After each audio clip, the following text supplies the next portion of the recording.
The first time I heard my husband tell my little brother he loved him, I was standing barefoot in our Houston kitchen, burning breakfast for the 2 children they were secretly planning to take away from me.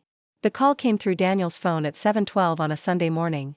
I had set it beside the cutting board because his construction foreman sometimes called before church, and Daniel was upstairs showering. I was whisking eggs with roasted green chiles while rain tapped against the windows and the coffee maker made its familiar tired hiss. It should have been an ordinary morning in the house we had spent 12 years building into a home. Instead, a man's voice filled the kitchen. "I love you too, babe. Tonight we can finally be alone." I knew that voice before my mind was willing to name it. It belonged to Gabriel, my 31-year-old brother, who had been living in our backyard guesthouse for 4 months. The same brother I had carried on my hip while our mother cleaned offices at night. The same brother who had cried against my shoulder at my wedding and promised Daniel that if he ever hurt me, he would answer to him. "Daniel?" Gabriel said more softly. "Are you there?" I ended the call. The eggs hissed in the skillet until their edges turned black. My hand stayed wrapped around the whisk. I could hear Daniel moving upstairs, Camila snoring faintly down the hall, and my 8-year-old son Mateo talking in his sleep. Every sound belonged to a life I recognized. Yet the room itself felt altered, as if the walls had shifted while I was looking straight at them. I am a pediatric trauma nurse. I have learned to place panic in a locked drawer when a child cannot breathe. I know how to count a pulse while a parent screams. That morning, the same instinct took over. I did not throw the phone. I did not run upstairs. I scraped the ruined eggs into the trash, rinsed the skillet, and started again. Daniel came down 3 minutes later wearing an Astros shirt, his dark hair wet, his wedding ring catching the kitchen light. "Who called?" he asked. "Wrong number. Someone asking for Michael." His eyes flicked toward the phone for less than a second. He picked it up, unlocked it, and typed with his body angled away from me. His face never changed. That was the first true blow. Surprise would have meant carelessness. Calm meant practice. At 10 o'clock, Gabriel entered through the back door carrying sweet bread and strawberries from the farmer's market. He wore paint-stained jeans and the soft gray sweater I had given him for Christmas. Camila ran to hug him. Mateo begged him to draw a dragon on his lunchbox. Daniel sat at the table reading the news as if he had not spent the morning erasing evidence. "Morning, family," Gabriel sang. He kissed our mother's old silver cross around his neck before taking a seat. He had done that since childhood whenever he was nervous. "You okay, Lori?" he asked, using the nickname only my family used. I looked at the boy I had once protected from thunderstorms and at the man who had just called my husband babe. "Headache," I said. "I think Mom and Dad should come for dinner tonight. Aunt Rosa too." Daniel raised his eyes. "Tonight? That's sudden. Mom misses the kids." Gabriel reached for a strawberry. It slipped from his fingers and rolled under the table. "I should clean the guest house," he said. "It's a disaster." "Yes," I answered. "We should all look presentable for family." When the men left the kitchen, Daniel's phone vibrated beside his coffee. A preview appeared from a contact named Tom, North Site. She answered. "I think she knows." A minute later the message changed to read, "Although Daniel was upstairs." Then his reply appeared. "Stay calm. Say nothing. We continue tonight." My brother had been hidden in Daniel's phone beneath the name of a construction supervisor. I made pancakes for my children while nausea rose in my throat. Camila described her science project. Mateo wanted extra syrup. Daniel returned, kissed my shoulder, and told the children I made the best sundaes in Texas. His affection felt like a hand pressing me underwater. After lunch, Daniel took the children to Hermon Park. Gabriel said he needed to buy primer. The moment their cars left, I locked the front door and entered Daniel's home office. His laptop was open.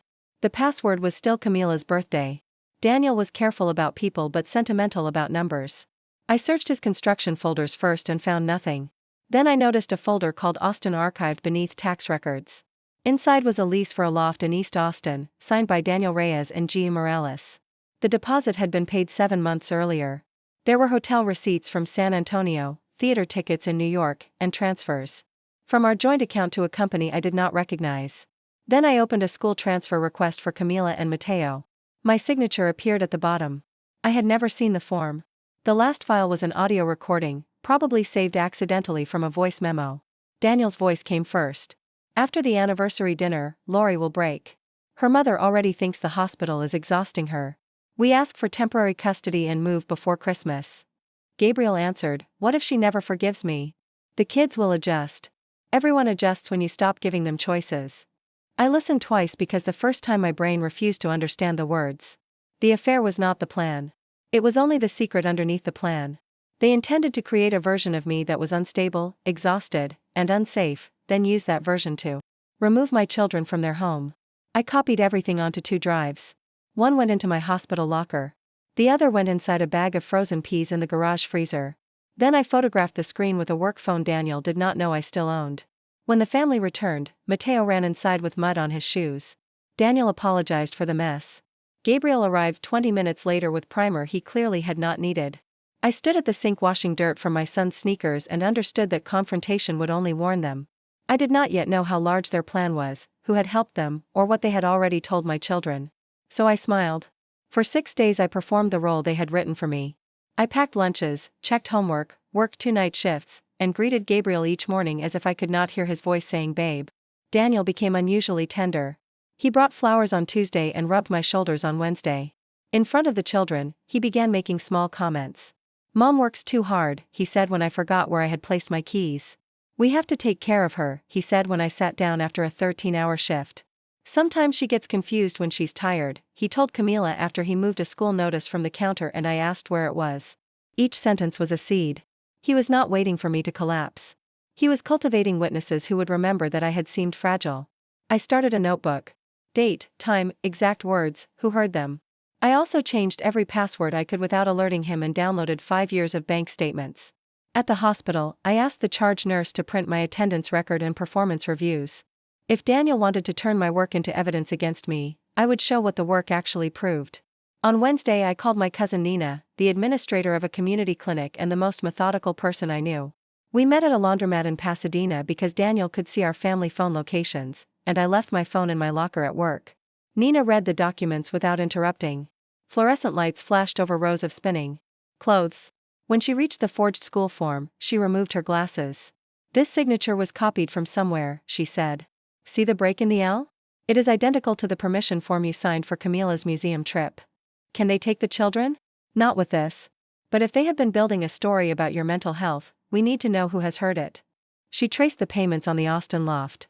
The first had left our joint account 7 months earlier, disguised as equipment rental. Other charges led to hotels, restaurants, and 2 plane tickets to New York from the week Daniel claimed to be at a building expo in Dallas. Gabriel had told me he was painting a mural in Galveston that same week. This isn't 4 months, Nina said. The betrayal reached backward through time. Every late project, every family dinner Gabriel had missed, every night Daniel had kissed me after returning from a supposed job site became contaminated. That evening, I found Camila sitting on the back steps with Gabriel. He was sketching while she asked whether Austin had good schools. I stopped inside the dark mudroom. It has an amazing arts academy, Gabriel told her. And your dad says change can be exciting. Mom hates moving. Your mom is tired, Cami. Sometimes adults need other people to make hard choices for them. My 11-year-old daughter picked at a loose thread on her sleeve. Would mom come too? Gabriel hesitated. We would make sure she was okay. I walked outside before I did something that would destroy my advantage. Dinner, I said. Gabriel looked at me so sharply that I knew he wondered how long I had been there. At the table I asked Camila about her day. She watched me with a new, cautious concern that no child should have for a healthy parent. Daniel and Gabriel had not only planned to take my children. They had begun preparing my children to believe it might be necessary. The next morning, an unknown number called while I was driving home from work. Lorena? This is Vanessa. Vanessa had dated Gabriel for 3 years. Their breakup was the reason he claimed to need our guest house. I should have called months ago, she said. I was afraid you would think I was trying to punish him. We met in the parking lot of an H-E-B. Vanessa looked thinner than I remembered, with shadows under her eyes and a paper folder clutched against her chest. I knew about them before he moved in with you, she said. Gabriel told me Daniel was leaving you. He asked me to keep pretending we were together around your parents because Daniel wasn't ready to come out. I swallowed the first response that rose in me. I do not care that Daniel fell in love with a man. I care that the man was my brother and that they forged my name to take my children. Vanessa nodded quickly. That's why I'm here. She gave me screenshots. Gabriel had written that he felt sick with guilt when I cooked for him. Daniel replied that they only needed 6 more months. Another message said they would leave after our 12th anniversary dinner because a public breakdown would help establish that I was emotionally unstable. Then Vanessa showed me a transfer for $10,000. Daniel offered me this to stay quiet until they moved, she said. I didn't take it. The recipient name was not hers. It belonged to an LLC called Blue Mesa Consulting. I had seen Blue Mesa in our bank records. Who owns it? I asked. I don't know. He sent the screenshot to prove he had the money. Nina found the registration that night. Blue Mesa belonged to Eric Caldwell, Daniel's business partner. Eric had notarized the Austin lease and several custody preparation documents. He had also approved construction company payments that hid personal expenses. Our crisis was no longer confined to a marriage. Daniel had used company books to finance his exit, and his partner had helped cover it. On Friday morning I visited the children's school. Principal Marisol Vega closed her office door after I showed identification. Your husband requested records and asked about withdrawing both children, she said. We did not process it because the scanned signature was insufficient and because the explanation raised concerns. What explanation? She opened a note from the file.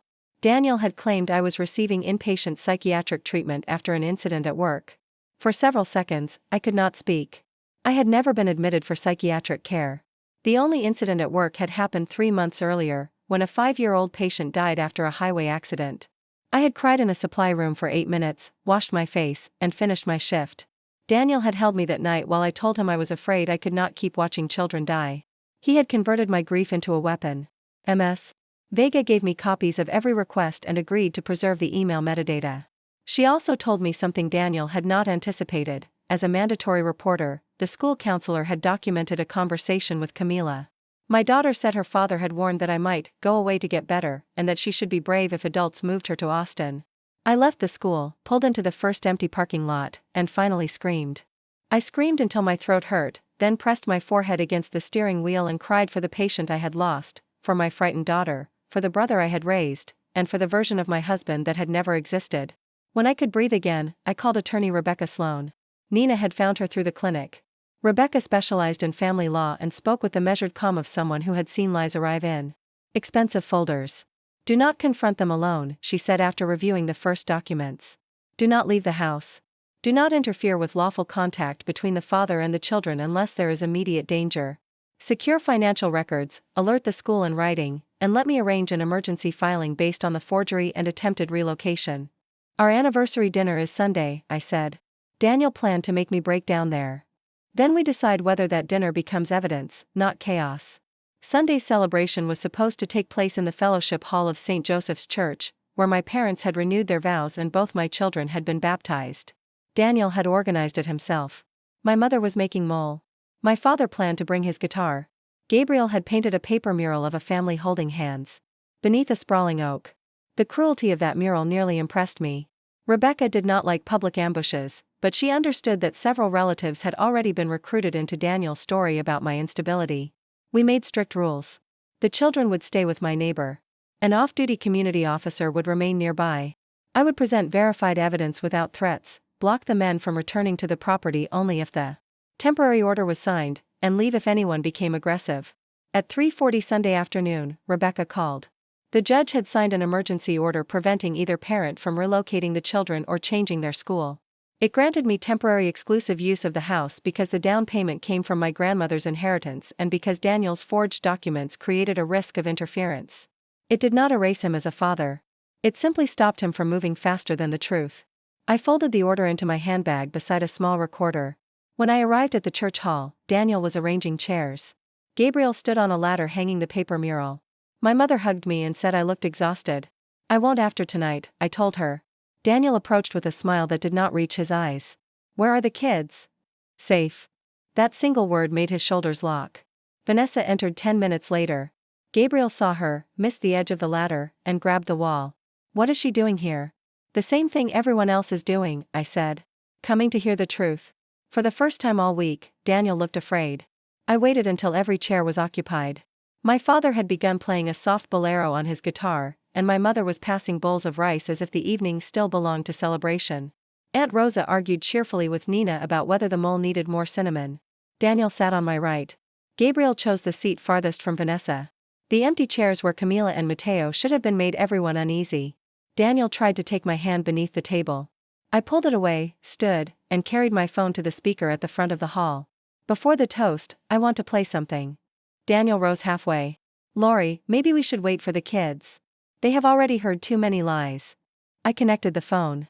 Gabriel's recorded voice filled the hall. I love you too, babe. Tonight we can finally be alone. My mother dropped the serving spoon. It struck the edge of the bowl and splashed dark sauce across the white tablecloth. My father stood so quickly his chair overturned. Gabriel covered his face. Daniel went completely still. "Do not do this here," he said.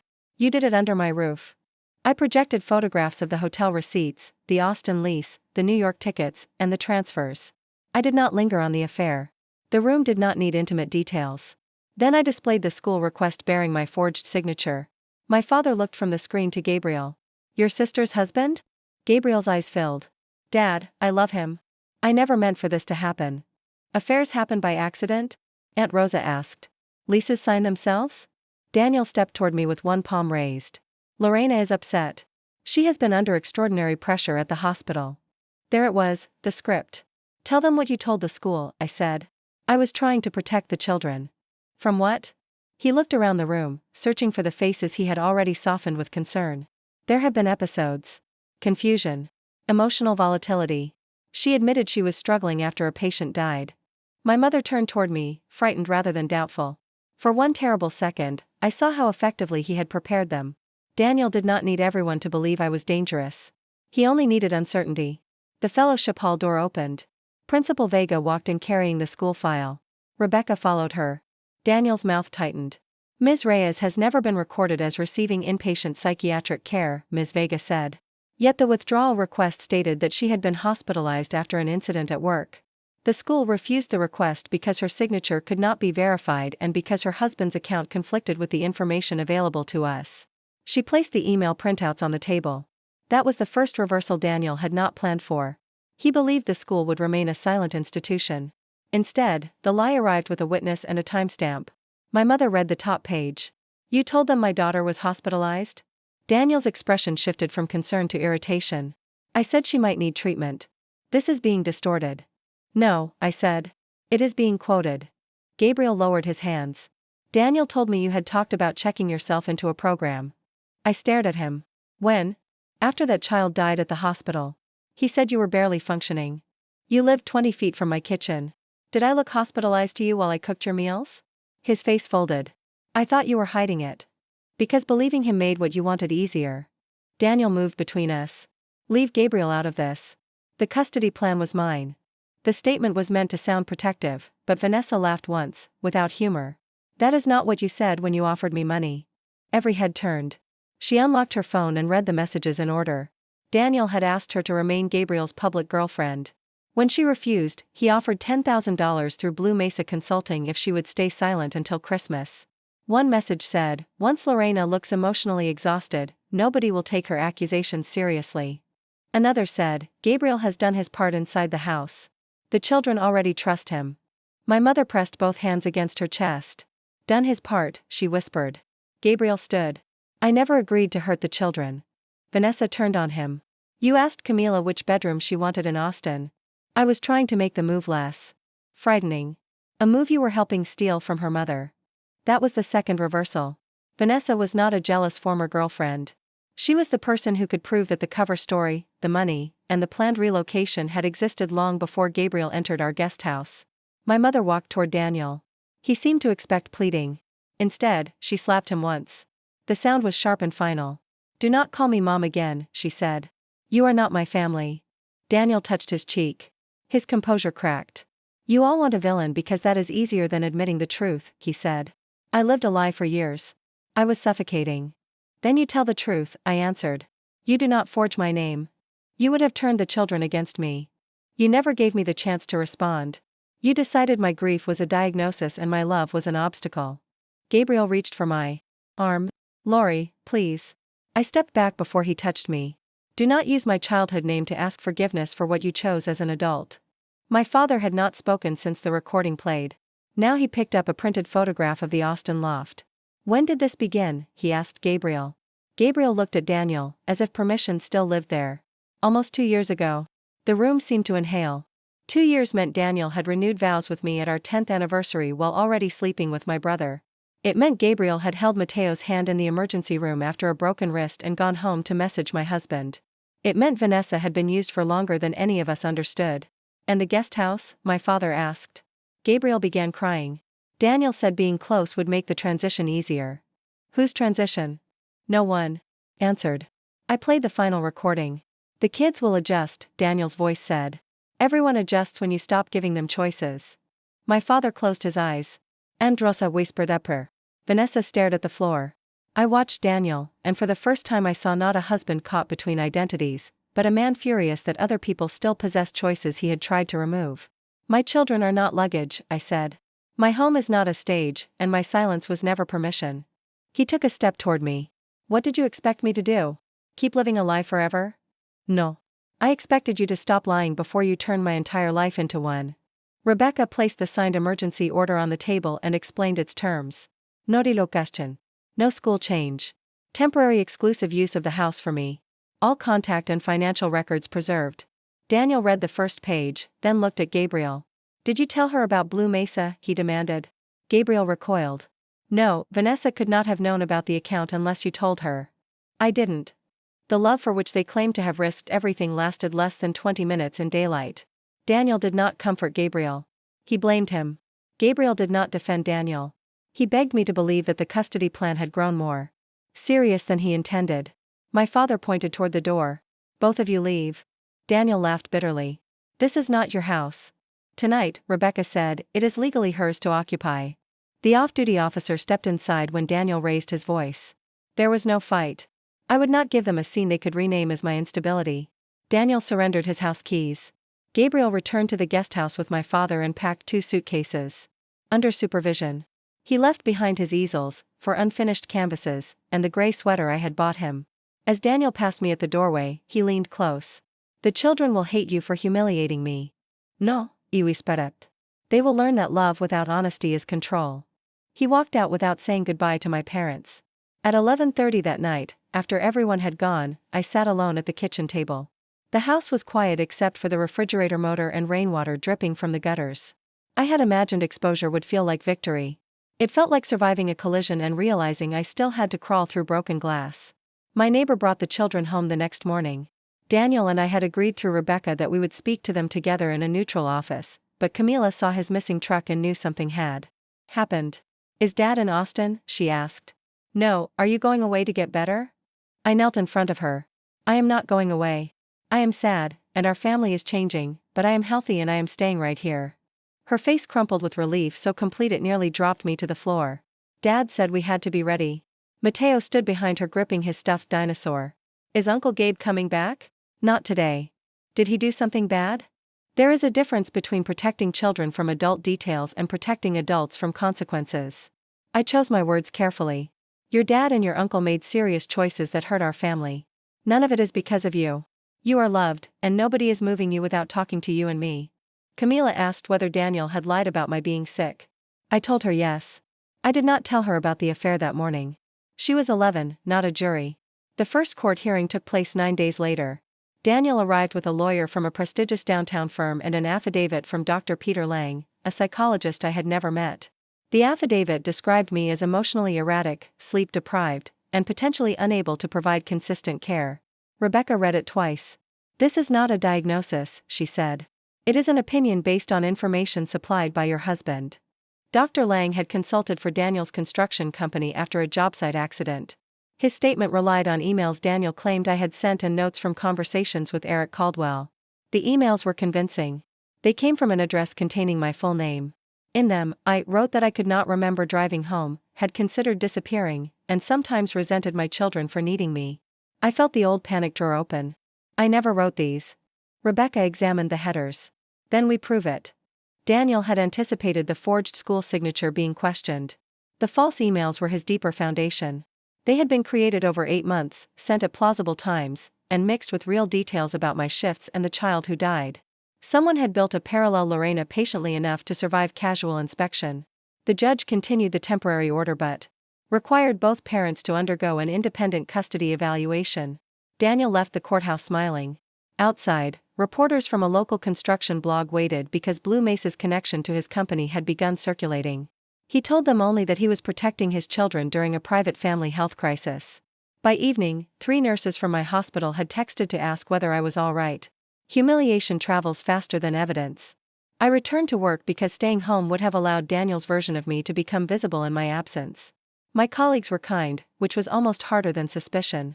During rounds, I checked medication calculations 3 times. I feared every ordinary mistake would be interpreted as proof. At 2 a.m., I found a folded note in my locker. You know how convincing records can be. Stop digging before the hospital sees more. There was no signature. Security reviewed the hallway camera, but the angle did not show the lockers. My supervisor placed the note in an evidence bag and changed my locker assignment. I called Rebecca from a supply closet. This means someone has access here, I said. Or wants you to think they do. I remembered Daniel knowing the exact details of my hardest shift. I had told him at home, but I had also used a shared tablet to email myself. Notes for a counseling appointment. The fake messages could have been assembled from fragments of my real private writing. Nina came to the house on Saturday with a hard drive and 4 cups of coffee. We compared login records from the false account with Daniel's travel dates.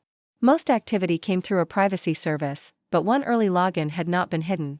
The address traced to the office of Caldwell Reyes Construction. Eric, I said. Maybe, Nina answered. Or anyone using that network. Eric had been Daniel's business partner for 9 years. He attended our children's birthdays, sent flowers when my grandmother died, and called me family. I called his wife, Michelle, without telling Nina. Michelle listened in silence. Eric said the payments were for a confidential land purchase, she said finally. He has been terrified for weeks. Last night he asked whether I would stay if he had done something illegal for Daniel. Will he talk to my attorney?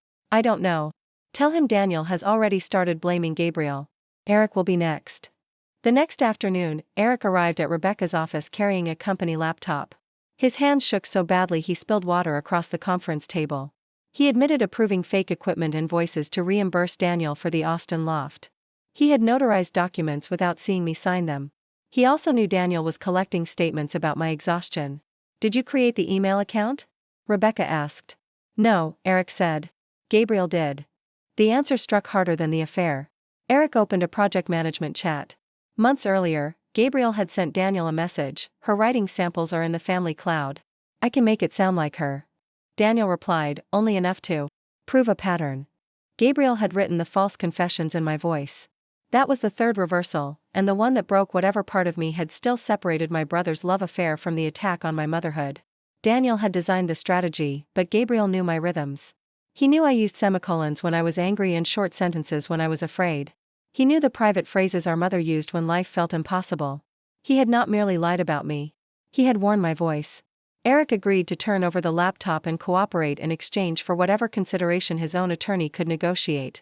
He claimed he had believed Daniel only wanted leverage in a difficult divorce. You knew the signature was not mine, I said. He stared at the wet ring his glass had left on the table. Yes. Then you did not misunderstand. You calculated. He nodded. That night Gabriel called from an unknown number. I almost let it ring out, but I needed to hear whether he would still lie. Lori, Daniel says the emails were my idea. That isn't true. Did you create the account? Silence. Did you write as me? He said nobody would use them unless you tried to keep the kids from him. You wrote that I resented my children. I hated myself every time. Not enough to stop. He began to cry. I thought once everyone knew about us, you would destroy him. Daniel said we needed protection. Protection from the woman feeding you breakfast? I was scared. So was Camila when you told her I might disappear. He breathed my childhood nickname into the phone. Do not, I said. That name belongs to someone who trusted you. I ended the call and saved the recording. The forensic report dismantled the false emails piece by piece. The account had been created from a company network. Draft fragments existed on Gabriel's old tablet, which police recovered from the guesthouse after Rebecca obtained the proper order. Metadata matched dates when I was visibly working inside the hospital, sometimes administering medication under dual signature protocols. My real employee wellness counselor confirmed that I had discussed grief but never suicidal intent, disappearance, resentment of my children, or inpatient treatment. Daniel's argument changed. He stopped claiming the emails were authentic and began claiming Gabriel had acted alone out of jealousy. Gabriel's argument changed too. He said Daniel had manipulated him with promises of marriage and a shared family. Both statements contained pieces of truth. Neither erased choice. The construction company's records created a separate crisis. Blue Mesa had received more than $180,000 in disguised payments, not $10,000. Some covered the loft and travel. The rest had gone toward a private account Daniel planned to use after the move. Eric had kept copies because he feared being left responsible. Daniel had told Gabriel they would begin a brave new life with almost nothing. In reality, he had built an escape fund under his sole control. When Rebecca showed Gabriel's attorney the statements, Gabriel requested a meeting. I refused to sit in the same room, so we used separate conference rooms with attorneys moving between us. Gabriel provided 14 months of messages and audio clips. In one, Daniel promised to adopt a child with him someday. In another, Daniel mocked Gabriel's inability to support himself and reminded him that the Austin lease depended on obedience. He alternated affection with contempt so efficiently that I finally understood why Gabriel always looked toward him before speaking. I could recognize manipulation without converting my brother into an innocent man. Gabriel had been vulnerable. He had also forged my voice. Both facts could stand in the same room. Among the messages was one Daniel had sent after the anniversary dinner. If Lori wins, remember that you made the fake account. I only tried to keep our children safe. Our children. Daniel had already rewritten even the pronoun. The custody evaluator interviewed me 4 times, visited our house, spoke with teachers and pediatricians, reviewed my work schedule, and observed Daniel with the children. I hated the process. I hated that I had to prove normal love under fluorescent lights while the man who manufactured a disorder presented himself as composed. Yet the evaluator did something Daniel had not expected. She asked Camila open-ended questions rather than repeating his assumptions. Camila described how her father and uncle discussed Austin, how they told her I might need treatment, and how Gabriel asked her not to upset me with questions. She remembered Daniel moving my keys and later joking that I had lost them. She remembered him hiding a school paper and telling her fatigue made me forgetful. My daughter had watched the seeds being planted. I cried when Rebecca read that section of the report. Not because it helped my case, but because Camila had spent months doubting her own perception to protect mine. Mateo's interview was simpler. He said Dad loved him, Mom made him feel safe, and Uncle Gabe had promised a room with a rocket painted on the wall. When asked what worried him, he said, "Everyone keeps saying choices when they mean I don't get one." The evaluator recommended that the children remain primarily with me, that Daniel receive structured parenting time and individual therapy, and that neither parent discuss litigation with them. She found no evidence that I was unstable. She found substantial evidence of coercive behavior, fabricated records, and inappropriate involvement of the children in relocation planning. Daniel settled before the final custody hearing. He did not confess out of remorse. His lawyer had explained what forensic testimony, school records, and Eric's cooperation would do in open court. The agreement gave me the house and primary residential custody. Daniel retained parenting time because children are not prizes awarded to the less dishonest adult. He could not change schools, remove them from the Houston area, access their records without equal notice, or introduce them to Gabriel during the first phase of counseling. Financial accounts were divided after the hidden funds were restored and company liabilities assessed. The forgery investigation continued separately. Eric lost his position and surrendered his notary commission. Daniel stepped down from the company. Gabriel accepted responsibility for creating the false email account as part of a negotiated resolution that included probation, restitution for forensic costs, and mandatory counseling. None of it felt as cinematic as the dinner. Consequences arrived as forms, appointments, certified letters, and long silences in courthouse hallways. The hardest part began after the evidence stopped changing. Camila refused to speak to Daniel during the first 2 supervised visits. On the third, she asked him whether he really believed I was sick. He told her he had been afraid of losing her. "So you made me afraid of losing Mom," she answered. The counselor later repeated the sentence to me with Camila's permission. I wrote it in my notebook beneath all of Daniel's planted comments. It was the simplest description of what he had done. Mateo developed stomachaches on exchange days. He slept with a nightlight again and asked whether adults could change his name without permission. We found a child therapist who used drawings and toy animals instead of courtroom vocabulary. Slowly, he stopped packing his favorite dinosaur into his backpack every night. I went to therapy too. At first I treated each session like another evaluation I had to pass. I sat straight, answered precisely, and avoided crying. My therapist, Dr. Singh, finally said, "Lorena, nobody here is deciding whether you keep your children." That sentence unlocked something. I grieved Daniel, but not in the way people expected. I did not wish he had chosen me instead of Gabriel. I wished he had trusted me with the truth before desire became entitlement.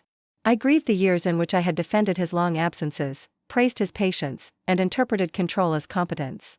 I grieved my own memories because every happy scene now required inspection. I grieved Gabriel differently. Daniel had entered my life as an adult. Gabriel had been present in my earliest identity. I had changed his diapers, signed his middle school permission slips when our mother worked, and spent my first nursing paycheck on his art supplies. Betrayal by a spouse broke a promise. Betrayal by my brother made childhood itself feel counterfeit. My parents divided around the pain without meaning to. My father refused to say Gabriel's name for 5 months. My mother called him every Sunday but did not tell me at first. When I discovered it, anger rushed through me. How can you comfort him after what he did? I asked. Because he is my son, she said, crying. And you are my daughter.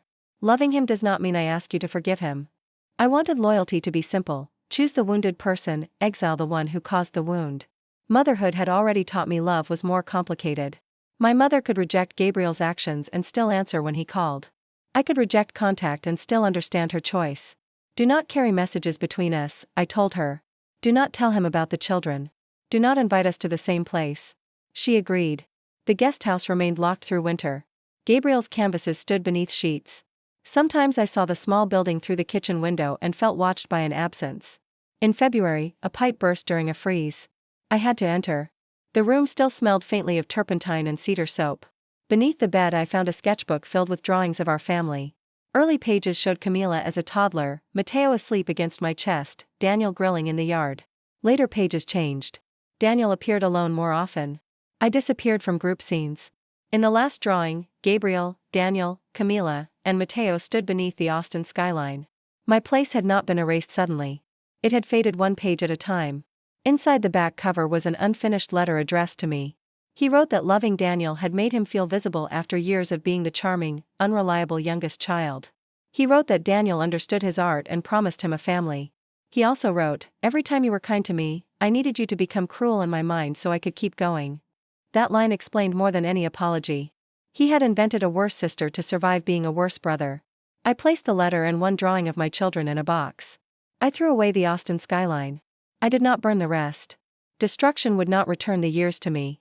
In March, Daniel asked through the parenting app whether I would meet him without lawyers. I declined.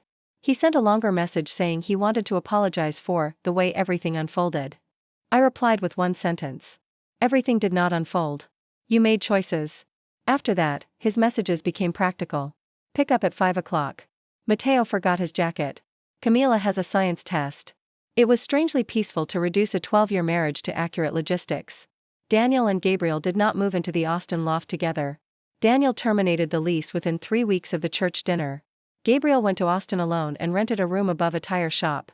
Their great romance survived secrecy, hotels, and promises. It could not survive evidence, money, or daylight. Vanessa visited me once in spring. We drank coffee on the porch while the children were at school. She had started graduate classes and was seeing someone new. Do you hate me for waiting? She asked. Some days I hate everyone who knew before I did. She nodded, accepting the honesty. But you came before they moved the children, I continued. That matters. She looked toward the guest house. Gabriel told me you would never accept him. I would not have accepted the affair. That is not the same as rejecting who he is. I know. For Daniel and Gabriel, my supposed intolerance had been useful. It transformed deception into courage and made me the barrier to truth rather than its victim. The story allowed them to feel persecuted while they were forging my name. At the hospital, the anonymous locker note led nowhere. Security believed someone had entered using a borrowed badge. Daniel denied involvement. I stopped needing every mystery solved. The known facts were enough to rebuild on. I reduced my overtime for 6 months, not because Daniel had been right about my fragility, but because healing required hours that no court could order. We ate dinner earlier. Camila joined a robotics club. Mateo started soccer and proved far more interested in talking to the referee than chasing the ball. Nina came over on Thursdays, and my father taught the children old songs on his guitar. The first time all 3 of us laughed uncontrollably at the table, I felt guilty. Joy seemed disloyal to the person I had been at the stove that Sunday. Dr. Singh told me survival is not a memorial service. On Camila's 12th birthday, Daniel attended the party at a bowling alley. We stood on opposite sides of a sheet cake while our daughter made a wish. There was no dramatic confrontation. He looked older. I probably did too. When Mateo spilled soda, Daniel and I both reached for napkins. Our hands stopped an inch apart. Once, that shared reflex would have felt like proof of marriage. Now it was simply proof that 2 people knew their son. You look well, Daniel said. I understood the trap hidden even in a harmless sentence. If I thanked him, I accepted that wellness was his to assess. If I attacked, I created conflict at Camila's party. I said, and handed Mateo the napkins. In July, Gabriel mailed a letter through Rebecca. He did not ask for forgiveness. He listed what he had done without passive language. I entered the affair. I moved into your home under a false story. I helped create the emails. I spoke to Camila about Austin. I let Daniel use your grief because I wanted the future he promised me. At the end he wrote, I am learning that shame asks me to disappear, but accountability asks me to remain alive and become someone safer. I will not contact you again unless you invite it. I read the letter twice and placed it with the unfinished one. Forgiveness is often described as a door. People imagine it swinging open or slamming shut. Mine felt more like a locked window. I could see the person on the other side. I could remember loving him. I did not have to let him in. 1 year after the call, I stood in the same kitchen preparing chilaquiles. Morning sunlight crossed the counters.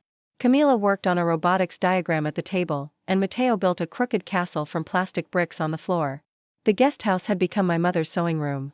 Its walls were pale blue. The paper family mural from the anniversary dinner had been recycled months earlier.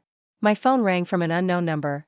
For an instant, my body remembered everything before my mind did: smoke from the eggs, Gabriel's voice, Daniel's wet hair, the cold weight of the phone. I answered. Is this Tony's Pizza? A man asked. I laughed. A real laugh, sudden and bright. Wrong number, I said. Camila looked up. What is funny? Nothing. That is why it is funny. I ended the call and breathed in coffee, fried tortillas, and the clean scent of the basil plant Mateo had nearly drowned twice. Daniel no longer had keys. Gabriel no longer entered through the back door. My family was not the perfect picture I had wanted, but every person inside the house knew where they stood. Months later, my mother asked whether I thought I would ever speak to Gabriel again. We were folding fabric in the guest house, sunlight falling across the old concrete floor. I don't know, I said. That answer surprised her. It surprised me too. It was not forgiveness, promise, or invitation. It was simply honest.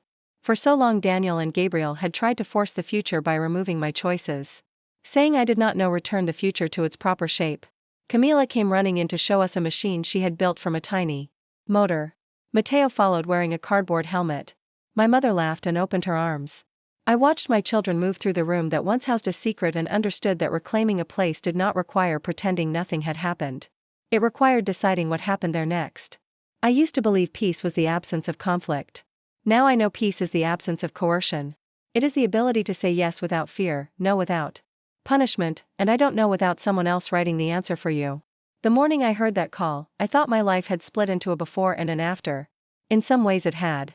But the deepest division was not between marriage and divorce, or trust and betrayal. It was between the life other people had scripted for me and the life I finally chose for myself. The truth did not save my perfect family. There had never been one to save. It saved something less polished and more valuable: my children's right to feel safe. My right to be believed, and our freedom to live without rehearsing somebody else's lie. Reality can hurt when it first enters a well-decorated room. It knocks over chairs. It stains white tablecloths. It makes people choose doors they never imagined walking through. But after the noise ends, reality lets in air. And after living inside a lie built by the two men I loved most, air felt like freedom.